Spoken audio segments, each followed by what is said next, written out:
Živijo! Ker se odpravljamo v malo bolj oddaljene kraje, smo tekom našega postanka v Sloveniji zrihtali kar veliko stvari in sva se o tem odločila posneti video, mogoče pride kakšna stvar tudi vam prav. Bi bila pa ful hvaležna, če vam je ta video všeč, da se naročite na naš kanal in nas na tak način podprete. Prva pridobitev je prenosni solarni panel, ki ga lahko postavimo na sonce, medtem ko smo mi parkirani v senci. Do zdaj tega sicer nisva rabila, ampak letos se nam zdi, da bo prav prišlo, ko bomo v bolj toplih krajih. Zbrala sva 140-vaten panel, ki je kljub svoji moči vseeno dovolj majhen, da ga z lahkoto spravimo v prtljažnik pod strop, kjer se tudi ne bojiva, da bi kaj se poškodoval. Drugače imamo na strehi že tudi fiksen solaren panel, ki je trenutno povezan s temle regulatorjem. Zdaj sva v podregulator dodala še tole stikalo. Trenutno je stikalo v zgornji poziciji, kar pomeni, da je z regulatorjem povezan fiksen solaren panel. Če to stikalo preklopimo v spodnjo pozicijo, potem se z regulatorjem poveže podaljšek, preko katerega lahko poveževa prenosni solarni panel. Na koncu podaljška sva preklopila solarne MC4 konektorje. Take konektorje ima tudi že original Solar, tako da lahko brez problema večkrat to izklapljava in vklapljava, ne da bi naredila kakršnokoli škodo. Res je ful simpel za uporabo, zato ker je narejen iz 4 plošč, ki se zložijo ena ob drugo, tako da lahko komot to en postavi, ne rabi vabiti oba. Ima pa tudi zraven že pritrjene tele 4 tačke, tako da je fiksno obrnen proti soncu. Če bi ga želeli naročiti, sva objavila link v opisu tegale videa. Kupila sva tudi 2 30-litrska kanistra za rezervno vodo in pa vodni filter, ki prefiltrira mikroplastiko, bakterije, mikroorganizme in pa legionelo, tako da je voda čisto popolnoma varna za pitje.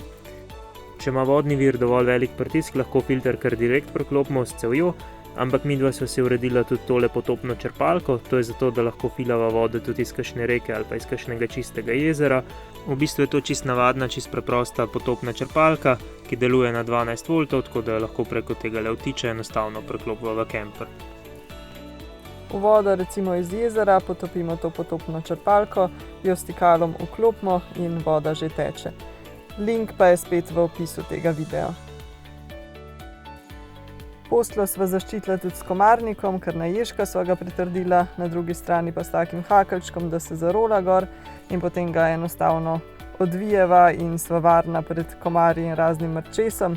Na naslednji destinaciji bo verjetno tega kar veliko. Sva pa komarnik namestila tudi na vhodna vrata, okna so že zaščitena, tako da samo še vhodna vrata so edina odprtina, kjer lahko komarji noter pridejo. Tudi ta se tako lepo odvije. Narediti sva dala tudi nosilec za kanister za nafto, je 20-litrski, tako da bomo imeli malo večji doseg, v primeru, da bodo pumpe malo bolj narazen ali pa da bo kje primanjkovalo nafte. Zamenjala sva tudi rezervno gumo, ki je takrat v Turčiji nisva, in pa spolirati sva dala luči, ter uredila še kup drugih malenkosti. Nekateri ste že po namigih na Instagramu in Facebooku ugibali, kam gremo, ker nekaj vas je tudi ugotovili, da gremo v Afriko, in zaradi tega smo se tudi takole pripravljali. Ja, priprave so vključevale še to, da sva se mogla cepati proti rumeni mrzlici in zrihtati sva se mogla karnet, to je kot nek potni list za kemper.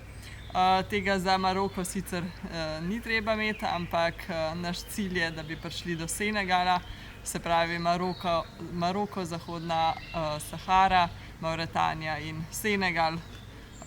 Ja, upamo, da do tja pridemo, no. Ja, plan je tja iti šele pol proti jeseni, ko se bo tam lepo ohladil. Do takrat bomo še tukaj v Italiji in v Franciji, v Alpah, tudi na hladnem visok gor. Tako da upava, da nam uspe in da bomo uživali. Mi se že ful veselimo.